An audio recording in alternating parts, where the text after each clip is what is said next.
지난주에는 우리 21장부터 25장까지 봤습니다. 21장에서는 시드기야 왕이 예레미야한테 사람을 보내가지고 지금 예루살렘을 포위하고 있는 이 바벨론의 그 느부갓네살 왕 군대를 물리쳐 주시도록 하나님께 기도해달라, 그런 부탁을 하는 거죠. 그랬을 때 하나님으로부터 말씀드린 예레미야가 한 이야기는 여러분들 앞에 지금 생명의 길과 사망의 길이 있는데 생명의 길은 다름 아니라 항복하는 거다. 지금 이 예루살렘에 농성하고 있는 이것은 바로 사망의 길이다. 그 이야기를 해줍니다. 그게 바로 21장 내용이었습니다. 22장에서는 세 명의 왕 이야기가 나왔습니다. 세 명의 왕에 대한 하나님의 말씀, 예언입니다.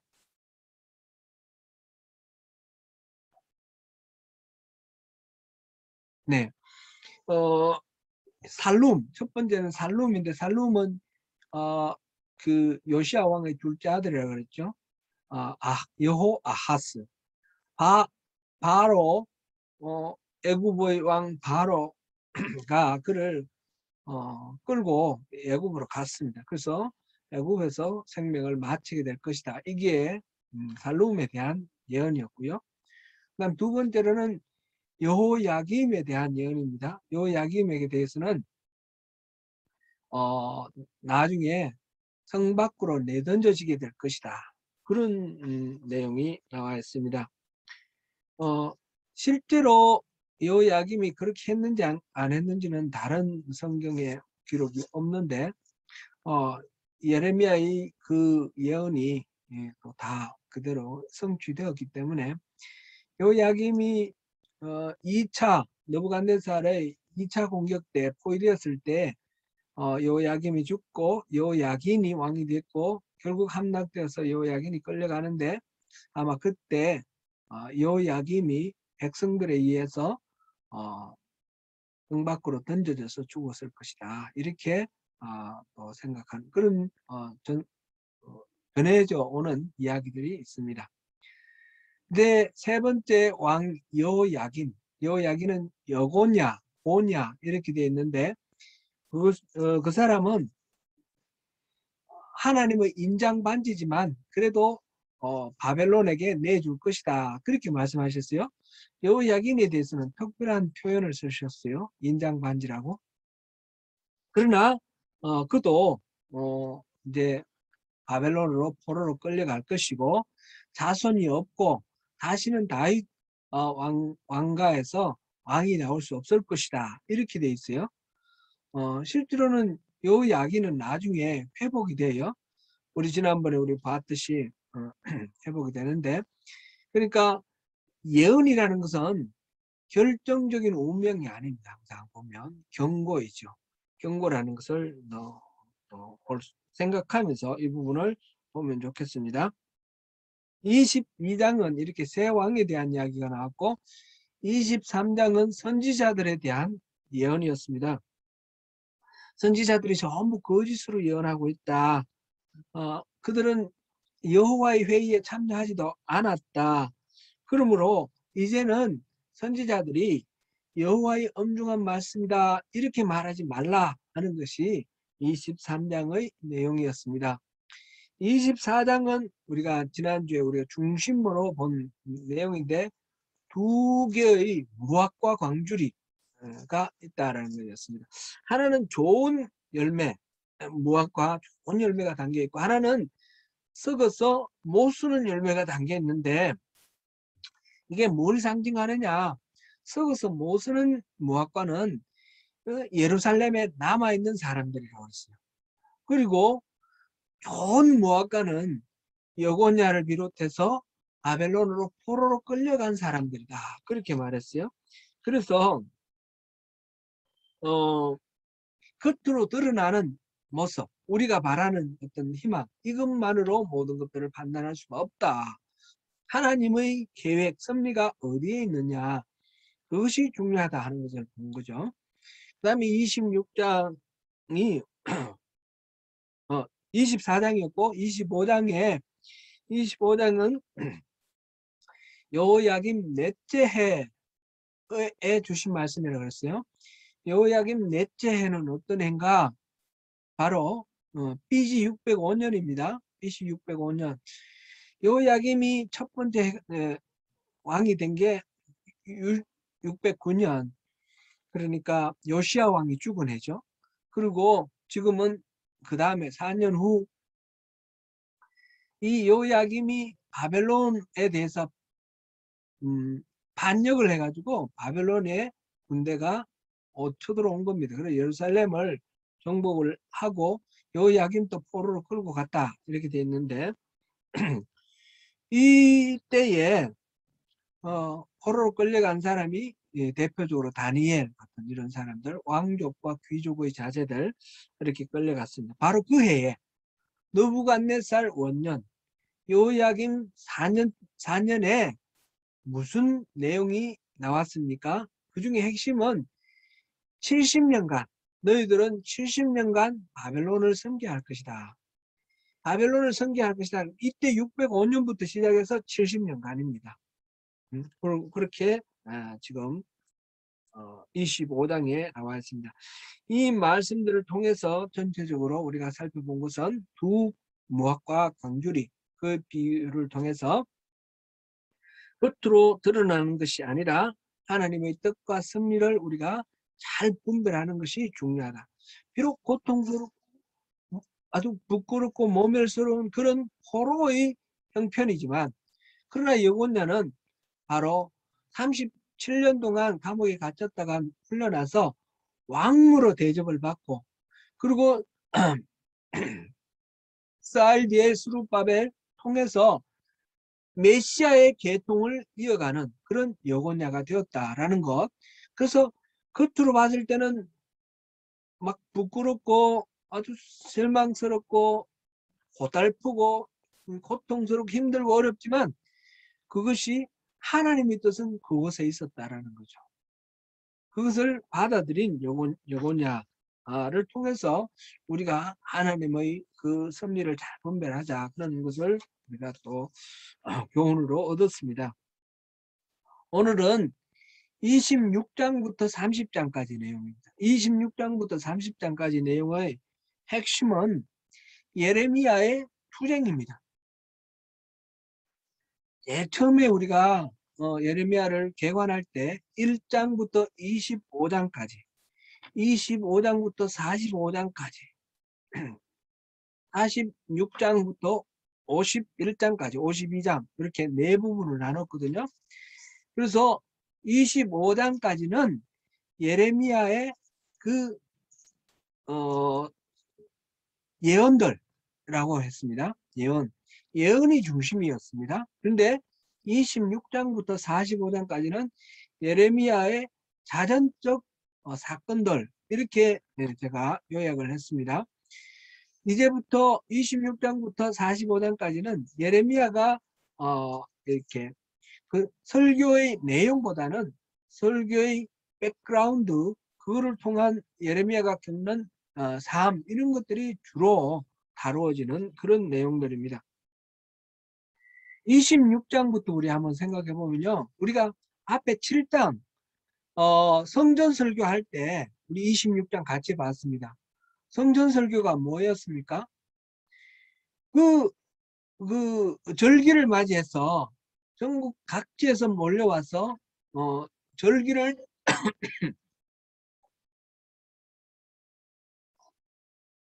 지내려고 하는 그 사람들 앞에 서서 성전 앞을 가로막고 이곳이 여호와의 성전이라 이곳이 여호와의 성전이라 이곳이 여호와의 성전이라 하는 거짓말을 믿지 말라. 이게 성전 설교의 핵심 포인트였습니다. 그래서 지금 하나님께서 기뻐하시는 그런 바른 길, 바른 행위로 돌아와야지. 그렇지 않으면 큰일 난다. 이게 성전설교였습니다. 그때는 여야김이 다스리기 시작하네. 그러니까 BC 609년입니다. 그 바로에 의해서 요아스가 끌려가고 그 다음에 요야김을 요시아의 첫째 아들 엘리야김을 왕으로 세워서 요야김이라고 그러는데 그 요야김이 왕이 되었을 때 그때 이야기입니다. 이때 메시지의 중심은 이스라엘이 그 악한 길에서 돌이켜야 한다는 겁니다. 그 악한 길에서 회개하고 돌이키면 하나님께서 지금 계획하고 계신 심판의 재앙을 취소하겠다 하는 것입니다. 오늘 본문에서도 3절에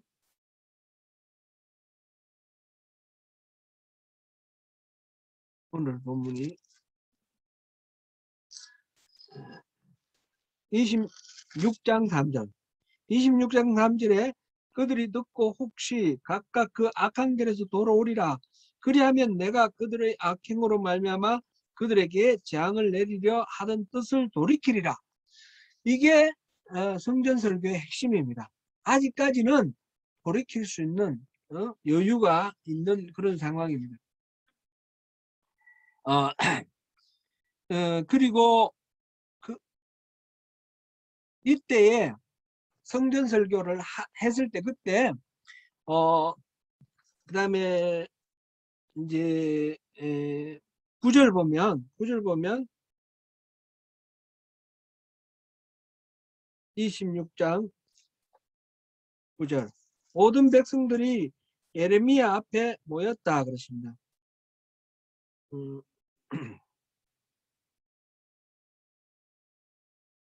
7절, 8절, 9절 9절 마지막에 그 모든 백성이 여호와의 성전에서 예레미야를 향하여 모여드니라 이렇게 돼 있죠. 모였고요. 그 중에서 보관들과 제사장, 선지자들은 이 사람 예레미야가 죽어 마땅하다 그런 것이 11장 내용입니다. 11절 26장 11절에 보면 완전히 죽어 마땅하다 그랬는데 이에 대해서 예레미야는 내 목숨은 여러분들 손에 있지만 나를 죽이든 살리든 당신들을 알아서 하라는 거죠. 그러나 나의 피가 이 무고한 자의 피가 여러분들께 돌아갈 거다. 그게 이제 14절 15절 말입니다. 이렇게 이제 예레미야를 죽여야 된다. 뭐 예레미야는 또 뭐 마음대로 하라. 이런 상황 속에서 고관들과 모든 백성들 이 사람들이 제사장들과 선지자들에게 말을 하는데 이 사람이 하나님의 이름으로 말했기 때문에 죽을 이유가 없다. 그렇게 말합니다. 그게 이제 16절 말씀이죠. 죽을 만한 이유가 없다. 그래서 이제 그 중에 이제 몇몇 지방에 출신 장로들이 일어나서 한 말이 히스기야 왕 때 그때도 그 미가라는 선지자 이 미가 선지자는 뒤에 보면 미가서 있죠. 미가서의 작가예요. 그 미가 선지자가 똑같은 선포를 했는데 그때 히스기야가 이 미가를 죽였느냐? 그때 안 죽이지 않았느냐? 그렇게 지금 말합니다. 오히려 히스기야는 그 미가의 선포를 듣고 두려워해서 하나님 앞에 간구를 했더니 하나님이 재앙을 거두었다. 내리려고 하시던 하나님 뜻을 돌이키셨다. 그러므로 지금 예레미야를 죽인다는 것은 자신들의 생명을 심히 해롭게 하는 것이다. 오히려 죽이면 안 된다. 이게 지금 장로들의 이야기입니다. 19절까지 18절 19절까지 이야기입니다.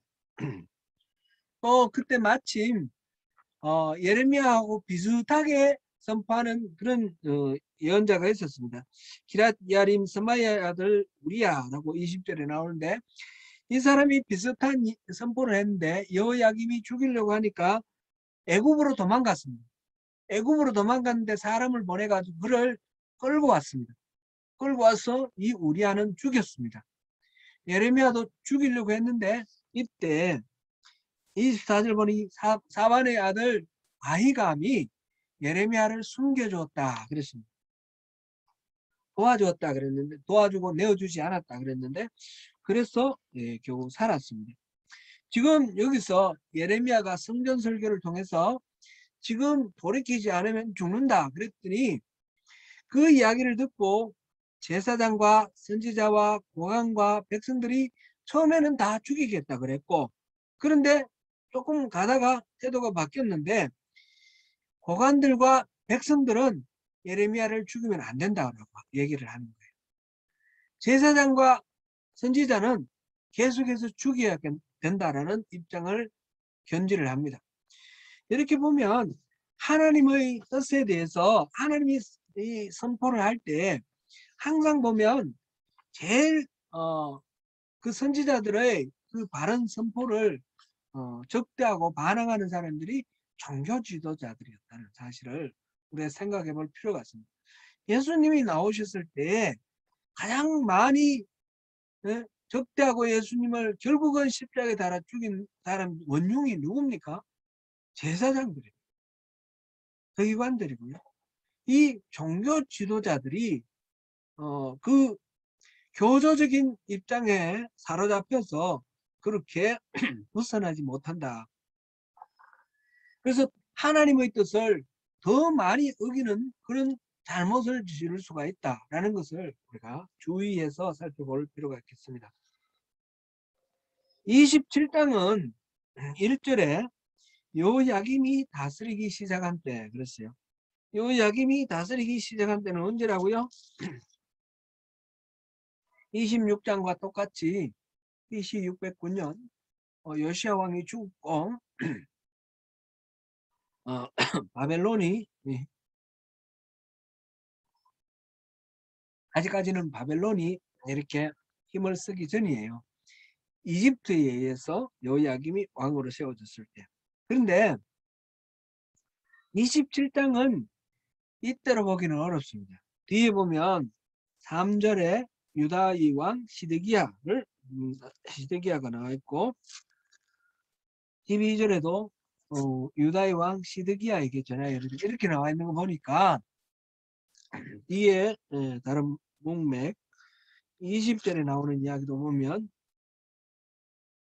이거는 시드기야 왕 때예요.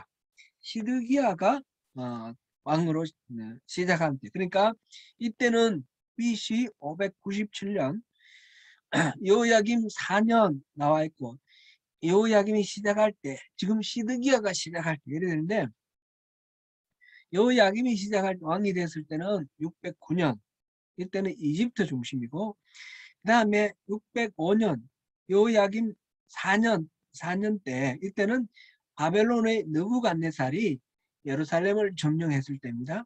그리고 이제 바벨론의 느부갓네살이 2차로 점령해 왔을 때가 바로 이 시드기야 왕이 다스리기 시작한 때입니다. 요야김이 죽고 요야긴이 왕이 되었다가 포로로 끌려가고 그 대신 요시야 왕의 셋째 아들 시드기야가 왕이 된 겁니다. 그러니까 이때는 BC 597년 이때입니다. 이때 예레미야가 예언을 하는데 행동으로 예언합니다. 앞에서도 그런 게 있었죠. 뭐 띠를 가지고 이렇게 메고 갖다 숨겨놓고 이랬는데 이번에는 줄과 멍에를 가지고 멍에를 자기 목에 거는 겁니다. 그때부터 예레미야는 계속해서 목에 멍에를 메고 다닙니다.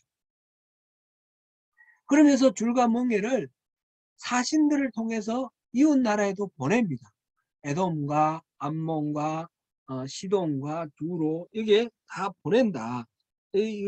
하는 게 여기 기록되어 있고요. 그러면서 이 멍의 이름을 느부갓네살의 멍에 바벨론의 멍에라는 거죠. 이거를 메라. 바벨론에게 굴복하고 항복하고 바벨론을 섬기라 이 말입니다. 그 멍에를 메는 상징이 그렇게 하면 멸망시키지는 않겠다. 이게 지금 예레미야의 예언 내용입니다. 그 다음에 이제 여기에 대해서 선지자나 복술가나 뭐 또는 술사나 요술자 등등 뭐 많은 사람들이 그런 일은 없을 것이다. 바벨론을 섬기지 않으면 칼과 기근과 전염병으로 벌하여 멸망시킬 거다 그랬는데 그런 일은 없을 거다 이렇게 말할 텐데 그 말을 믿지 마라. 그들은 하나님으로부터 여러분들을 멀리 떨어지게 만드는 사람이다. 그렇게 이야기를 하고 거짓 가짜 예언을 따르지 말라. 그 메시지입니다. 선지자들 중에서도 지금 그런 이야기들이 분분하게 나오는데 16절에 보니까 지금 605년에 첫 번째 포로로 끌려가고 두 번째 697년에 두 번째 포로로 끌려가는데 특별히 두 번째 포로로 끌려갈 때는 성전의 기구들을 탈취해 갔습니다. 성전에 있는 많은 기구들을 빼앗아 갔는데 머지않아서 이 성전의 기구들 빼앗긴 것들이 금방 돌아올 거다. 이게 이제 선지자들이 하는 이야기입니다. 궁정이나 성전에 남아있는 것들을 그것들은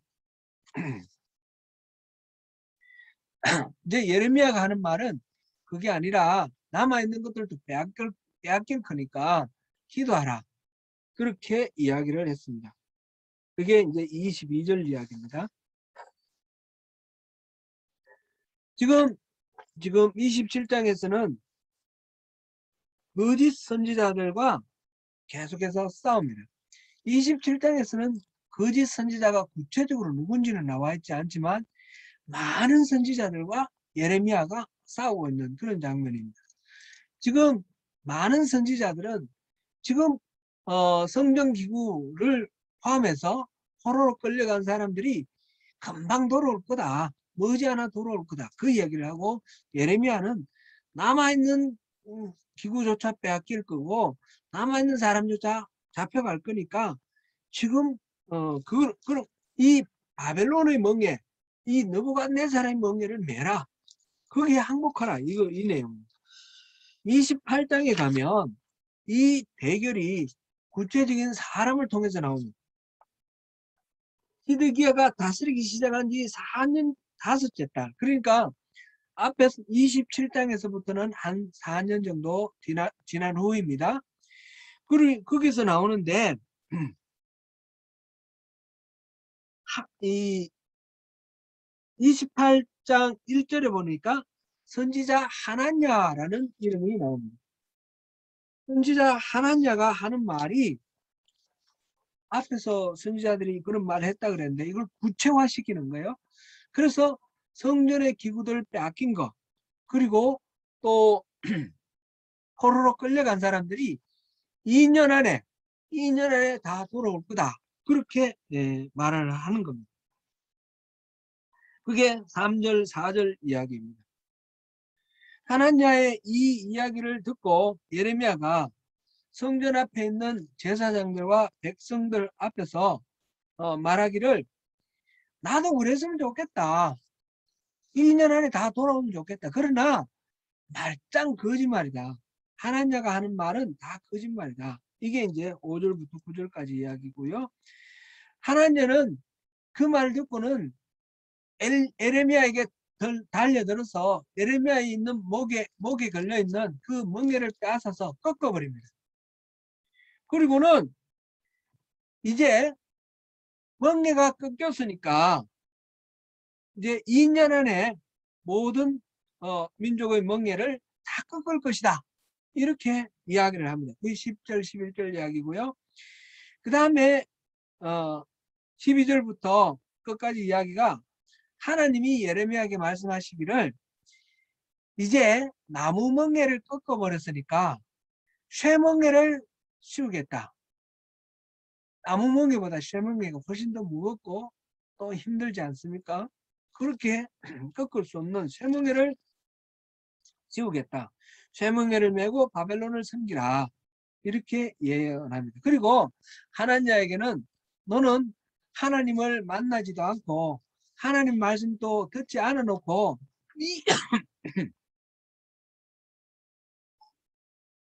거짓말로 예언을 했으니까 너 금년 중에 죽을 거다. 그렇게 이야기를 했습니다.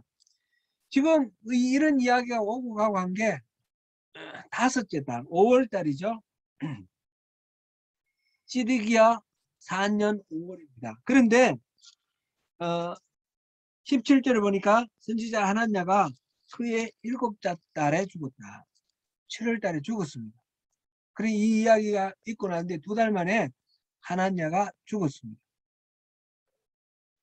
27장에서는 막연하게 선지자들과 예레미야가 대결하는 그런 상황이었고 28장에는 하나냐라는 선지자가 예레미야하고 대결을 했는데 하나냐는 기세등등하게 예레미야의 목에 있는 그 멍게를 빼앗아서 꺾어버리고 그랬는데 결과적으로 어떻게 됐습니까?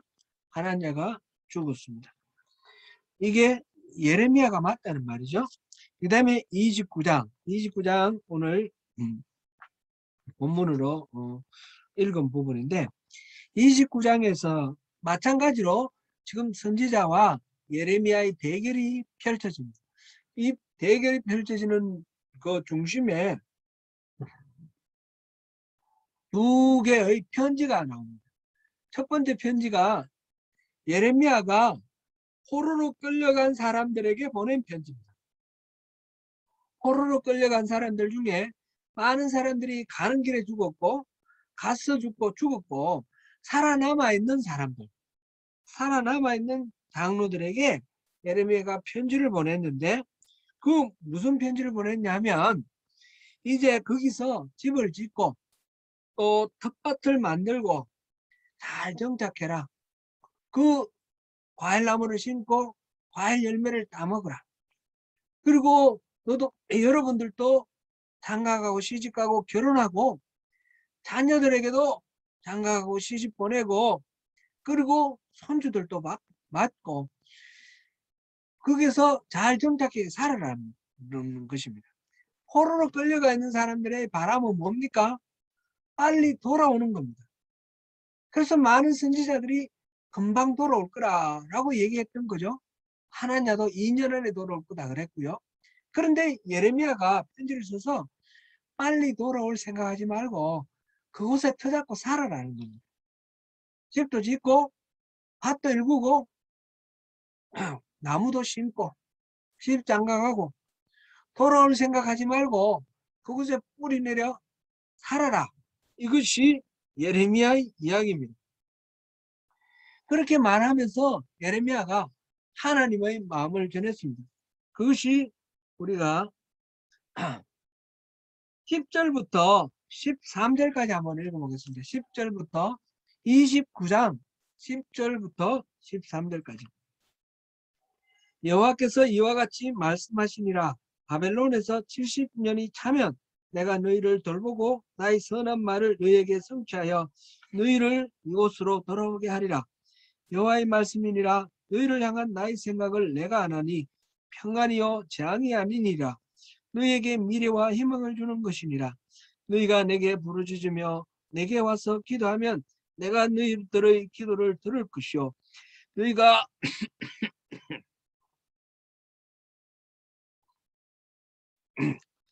온 마음으로 나를 구하면 나를 찾을 것이요 나를 만나리라. 아멘. 70년이 차면 돌아올 거다. 그동안에는 돌아올 생각하지 말고 잘 그곳에 정착해라. 나의 본뜻은 너희들을 멸망시키거나 재앙에 빠뜨려 파멸시키는 것이 나의 본뜻이 아니라 나의 본뜻은 여러분들이 평화로운 것이고 여러분들이 미래에 소망을 품고 살아가는 것이다. 그런 것입니다. 지금 분명히 바벨론을 통해서 이스라엘에 대해서 징계를 내리고 있습니다. 나라가 멸망당했고 성전이 파괴되었고 많은 백성들이 죽었고 포로로 끌려갔습니다. 그런데 그 모든 과정이 하나님이 이 이스라엘을 끝장내버리려는 것이 아니라 다시 소망을 갖게 하고 다시 하나님과 이렇게 화목하게 하기 위해서 그렇게 하신다는 겁니다. 바벨론에 가서 포로로 70년을 살게 하시는데 70년을 사는 것도 하나님이 선한 목적을 위해서 그렇게 하신다는 것입니다. 바벨론을 섬기고 그곳에 잘 정착하는 것, 그것을 통해서 하나님이 의도하시는 바가 뭔가는 조금 이따가 다시 보겠습니다. 이게 첫 번째 편지 내용이고요. 그 다음에 스마야라는 선지자가 있어요. 스마야라는 선지자는 바벨론에 포로로 끌려간 자 중에 한 사람이에요. 포로로 끌려간 사람 중에도 선지자가 나올 수가 있죠. 에스라 같은 경우 그런 선지자이고 에스겔도 그런 선지자이죠. 근데 이 스마야라는 선지자가 스바냐라는 사람에게 편지를 보냈는데 내가 여호야다 대신에 스바냐 너를 제사장 성전의 감독으로 세운 이유는 모든 미친 선지자들을 징계하기 위함이다. 이게 하나님의 뜻이라는 거예요. 그러면서 예레미야 같은 저 미친 선지자를 왜 가만 놔두느냐. 예레미야가 포로로 끌려간 사람들에게 편지 쓰기를 그곳에 집 짓고 그 타종하고 그 열매 따먹고 시집 장가가고 정착하라고 하는데 이거는 미친 소리 아니냐. 예레미야를 징계해야 된다. 이게 지금 스마야가 스반야에게 보낸 편지의 내용입니다. 예레미야가 첫 번째 포로들에게 보낸 그 편지에 대한 반응이죠. 그런 식으로 편지를 보내면서 예레미야에 대해서 대적하는 겁니다. 스반야가 이 편지를 예레미야 앞에서 읽어줬습니다. 그 무슨 의도로 읽어줬는지는 잘 모르겠어요. 아마 이 스반야도 예레미야를 꾸짖는 그런 의미로 그렇게 읽어준 것 같습니다. 그랬을 때에 예레미야에게 주신 하나님의 말씀이 있습니다. 곧 하나님께서 말씀하시기를 스마야는 내가 보낸 예언자가 아니다 라는 것입니다. 스마야가 자기 마음대로 거짓으로 예언했다. 그래서 하나님은 그의 자손이 이 백성 중에 남지 않을 것이다. 그래서 스마야에게 그렇게 하나님이 선언을 하셨습니다. 이게 이제 29장의 내용입니다. 27장, 28장, 29장 여기서 참 선지자와 거짓 선지자들의 대결이 나오는데 27장에는 막연하게 선지자들 나오고 28장에는 하나냐라는 구체적인 선지자가 지목되어 나오고 29장에는 스마야라는 선지자가 이렇게 지목되어 나옵니다. 하나님의 말씀을 마음대로 조작하는 거짓 선지자는 스스로 재앙을 당한다는 것입니다. 하나님의 음성을 듣지도 않고 자기 마음대로 자기 뜻대로 그렇게 주장을 하면서 이것이 하나님의 뜻이다. 하나님이 이렇게 말씀하셨다. 라고 하나님의 뜻을 조작하는 그런 거짓 선지자들이 있는 것입니다. 하나님의 음성을 듣고 분별하는 과정에서 미숙해서 하나님의 뜻을 잘못 분별할 수는 있습니다. 여러분이나 저나 오류가 있을 수가 있습니다. 그러나 그것은 하나님께서 애교로 보실 것입니다. 문제는 그럴 때 우리가 하나님의 말씀을 들었다. 이 하나님이 내게 이렇게 말씀하셨다 할 때는 항상 우리가 주의를 해야 됩니다. 우리가 얼마든지 실수할 수 있다라는 것. 그래서 결코 단정적으로 얘기를 하면 안 됩니다. 예를 들어서 목사가 하나님이 이렇게 말씀하셨습니다. 따르시오. 이렇게 말하는 것은 매우 위험하다는 겁니다. 성도들도 누군가에게 하나님이 이렇게 말씀하셨습니다. 이게 분명합니다. 이렇게 말하는 것은 매우 위험합니다. 그러므로 하나님의 음성을 들었어도 그것을 분별하면서 우리가 이렇게 적용해 나갈 때도 조심스럽게 나가야 되고 내가 언제든지 잘못 분별했을 수도 있다라는 그런 가능성을 인정하고 나가야 됩니다. 그러니까 예를 들면 이렇게 하는 거죠. 내가 하나님의 음성을 듣기로 이렇게 하시는 것 같습니다. 하나님의 마음은 여기 있는 것으로 내게 이렇게 감동이 옵니다. 물론 우리가 같이 기도하면서 더 분별을 해야 될 텐데 일단 제가 이렇게 듣습니다. 이런 식으로 조심스럽게 이야기를 하는 겁니다. 결코 단정적으로 얘기하면 안 됩니다. 분별을 할 때 실수해서 자기의 생각이나 자기의 욕망이 드러날 수도 있다는 것을 우리가 늘 생각하면서 이 분별은 하나님의 음성 듣는 것을 하면 할수록 더욱 잘 분별되니까 그러니까 더욱 열심으로 하나님의 음성을 들어야 하겠습니다. 그러나 이거는 어디까지나 하나님께서 실수하더라도 용납하시는 애교라 이렇게 볼 수 있겠습니다.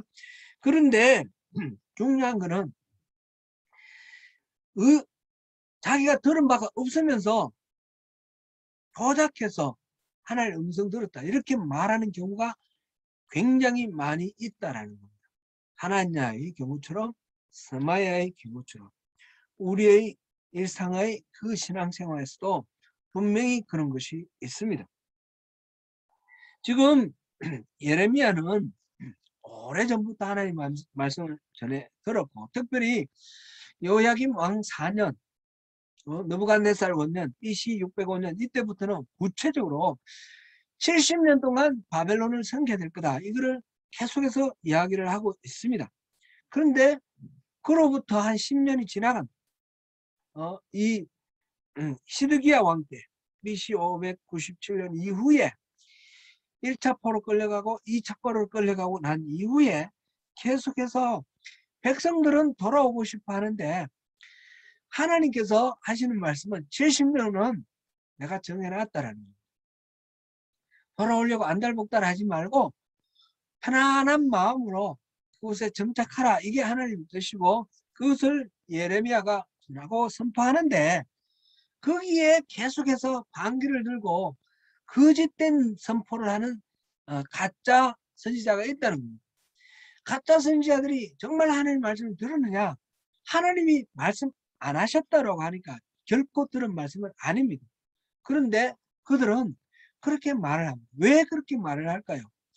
자기가 그렇게 말하기도 하고 그렇게 말하면 포로로 끌려간 사람이나 그 예루살렘에 남아있는 사람이나 모두 듣기 좋아한다는 거예요. 지금 유다가 완전히 멸망하기 전입니다. 아직까지 유다가 남아있는 그런 상태인데 하나님은 이 성전이 있으니까 예루살렘을 결코 멸망시키지 않을 것이다. 다윗의 자손이 지금 시드기야가 왕으로 있으니까 유다는 결코 망하지 않을 것이다. 이렇게 믿는 그런 생각들이 있는 겁니다. 그 이야기를 해주면 모두 다가 듣기를 좋아합니다.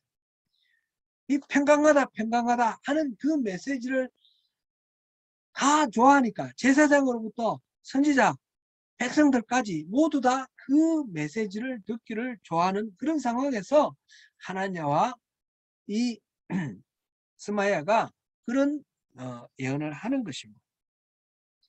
오늘날 우리의 신앙생활에서도 마찬가지입니다. 하나님의 뜻과 상관없이 평강하다 하는 그런 메시지를 듣기를 좋아합니다. 예수 잘 믿으면 복받고 모든 재앙이 없다. 하나님은 하나님의 백성을 지켜주신다. 이런 메시지를 듣기를 좋아합니다. 일전에 오징어 게임에서 기독교에 대한 묘사가 아주 부정적이다. 그런 말씀을 들은 적이 있습니다. 그것이 어쩌면 교회 밖에 있는 사람들의 보편적인 생각에 가깝다라고 우리가 생각할 수도 있습니다. 그렇게 받아들이는 것이 오히려 더 우리가 좋겠다는 생각이 듭니다. 코비드 19이 유행하기 시작하면서부터 초반기에 신천지 그룹이 자기들의 그 신분이 노출되는 것을 꺼려해서 숨기고 거짓말하고 그렇기 때문에 많은 어떤 코로나가 막 폭발하고 2,000명이 되고 막 그랬죠. 2,000명에 가깝게. 그렇게 되면서 신천지가 이 사회에서 얼마만큼 좀 문제가 있는 집단인지 드러났습니다. 그때가 어쩌면 우리 사회에서 이단을 척결할 수 있는 그런 기독교에서 아주 중요한 찬스였을 수도 있습니다. 그런데 그 이후에 전개되는 과정 속에서 보면 신천지나 소위 정통교회라고 하는 것이나 별로 뭐 차이가 없구나, 똑같구나 라고 생각할 만한 그런 일들이 계속해서 일어나는 겁니다. 말하자면 방역 당국의 그 지침을 어기고 반항하고 또 집회하고 그 다음에 확진된 거를 숨기고 뭐 이런 식으로 하면서 계속해서 교회가 문제가 됐습니다. 종교 시설 중에는 절도 있고 천주교 성당도 있고 교회도 있는데 문제가 된 거는 절도 뭐 한두 군데 있긴 있지만 성당은 거의 없어요. 성당도 뭐 한두 군데 있나요? 전부 교회예요, 교회. 왜 그렇습니까? 정말 깝깝하고 답답하기 짝이 없습니다. 하나님의 이름을 더럽히지 않기 위해서 얼마나 많은 교회들이 협조하면서 조심하면서 애쓰는데 그 모든 애쓰는 것들을 헛되게 만들어버리는 정말 막무가내로 나가는 그런 교회들이 너무너무 많이 있었습니다. 지금도 그렇고요. 지금 교회가 신뢰를 많이 잃어왔는데 코비드-19 다음에 그게 아주 심각한 수준까지 도달되었습니다. 이 우리 조국 대한민국에서 우리 교회의 한국 교회의 실정이고요. 옛날에 뉴질랜드에서도 몇몇 교회들이 정통 교회들은 거의 괜찮습니다. 뭐 데스티니인가 뭐 그런 몇몇 집단들이 문제를 일으키고 있습니다. 그런데 믿지 않는 사람들의 입장에서는 이것이나 저것이나 똑같이 보이거든요. 그래서 이게 아주 심각한 그런 상황이 되어 있습니다. 유다 백성들은 바벨론 포로 70년이 굉장히 무겁고 벅찬 그런 징계의 그런 수단이었기 때문에 힘들고 빨리 벗어나고 싶었는데 사실 하나님께서는 그것을 통해서 하실 일이 있었어요. 이제 이 이스라엘의 역사를 보면 513년에 성전 스룹바벨의 성전이 완성되어요. 그리고 70년에 로마에 의해서 멸망되는데 따지고 보면 한 600년간 성전이 다시 회복되었습니다. 그 솔로몬이 성전을 세운 게 960년이니까 960년부터 587년에 완전히 멸망할 때까지 대략 한 400년 성전 생활했고 그 다음에 한 70년 성전이 없었다가 한 600년 성전이 있었어요. 그러고 보면 유대인들에게 있어서 성전은 늘 있었던 것 같아요. 그런데 포로 생활 70년을 통해서 하나님은 성전 중심의 신앙에서 전혀 다른 신앙으로 바꿨어요. 스룹바벨의 성전 이후에 600년간의 성전이 있었지만 그때도 성전 중심의 신앙이 아니에요. 다른 신앙의 형태로 바뀌었어요. 유대인들에게 있어서. 그것이 뭐냐면 회당 중심이에요.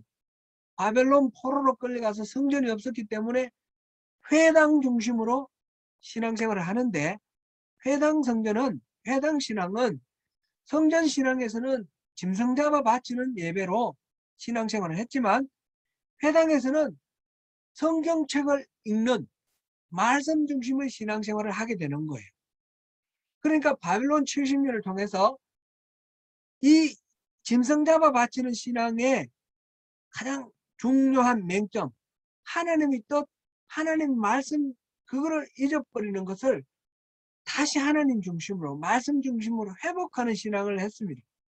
그래서 역사적으로 스룹바벨의 제2성전이 세워진 이후에도 포로로 끌려가서 돌아오지 않은 많은 디아스포라 있지 않습니까?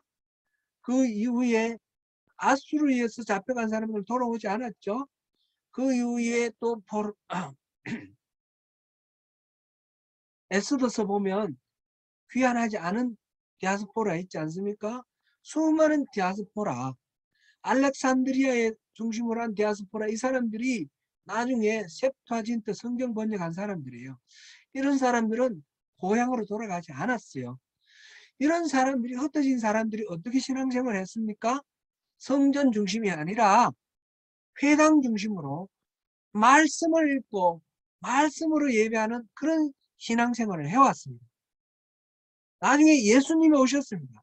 예수님이 오시고 이 모든 성전 중심의 신앙이 끝장이 나고 이제 예수님의 복음을 통해서 구약 성경뿐만 아니라 신약 성경도 나오고 말씀을 통해 예배하는 그런 기독교가 나왔습니다. 기독교나 유대교도 그 이후로는 성전이 없습니다. 성전이 아니라 말씀 중심의 신앙생활을 해나갑니다. 이 모든 신앙의 완전한 변화, 그 변화를 준비하는 것이 바로 바벨론 70년 동안의 포로 생활 속에서 회당 중심의 신앙생활을 하는 것입니다. 70년 동안 포로 생활을 한 것은 단순히 이스라엘 사람들이 죄를 지어서 벌 받는 징벌의 기간이 아니라 그 이후에 하나님 중심의 말씀 중심의 신앙을 준비하게 하는 그런 예쁘신 하나님의 섭리 계획이 있었다는 것입니다. 오늘날 우리가 코비드를 겪으면서 예배당에 가서 모여서 예배하지 못하고 이렇게 온라인으로 예배하고 이런 일이 벌어지는 것이 앞으로 한편으로 보면 예배당에 모여서 예배하는 것이 점점 쉽지 않아지겠구나. 뭐 예배당에 모이지 않고 그 동영상으로 뭐 이렇게 편안한 자세로 예배하는 것이 익숙해지면 모이는 예배가 더 어려워질 겁니다. 그런데 이 일이 왜 일어나는가? 이 일이 왜 일어나는가 했을 때 우리가 많은 뭐 교회의 여러 가지 문제들 이런 것들도 생각하고 회개하고 돌이켜야 되겠지만 여기에 대한 벌뿐만 아니라 하나님께서 특별히 지금 준비하고 계시는 하나님의 뜻이 있다는 것입니다. 무엇이겠습니까? 우리가 어디에 있든지 성전 중심의 예배가 아니듯이 이 예배당 중심의 신앙이 아니라 말씀 중심의 신앙으로 우리가 다시 새로워져야 된다는 것입니다. 우리가 이것을 한번 제가 이건 단정해서 말씀드리는 건 아닙니다. 아닌데 우리가 이 부분을 우리가 70년의 그 바벨론 포로 생활과 함께 연결해서 우리 코비드 이 록다운을 하나님 중심의 신앙 회복에 하나님께서 중요한 계기로 삼으려고 이렇게 우리에게 은혜를 주신 것 아닌가 한번 돌아보면 좋겠습니다. 30장도 우리 잠깐 돌아보면 30장은 예레미야에게 주신 말씀인데 4절부터 뭐 특별히 보면 막 두려워 떠는 백성들의 이야기가 나옵니다. 그랬을 때 하나님께서 10절부터 나오는 말씀이 두려워하지 말라.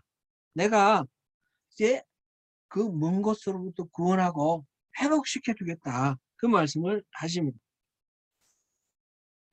12절부터 나오는 것도 고통받고 이제 어려움 겪는 그런 이야기들인데 우리 8절부터 11절까지 한번 읽어보고 가면 좋겠습니다. 8절부터 11절까지 만군의 여호와의 말씀이라. 그날에 내가 내 목에서 그 멍에를 꺾어버리며 내 포박을 끊으리니 다시는 이방인을 섬기지 않으리라. 그들은 그들의 하나님 여호와를 섬기며 내가 그들을 위하여 세울 그들의 왕 다윗을 섬기리라.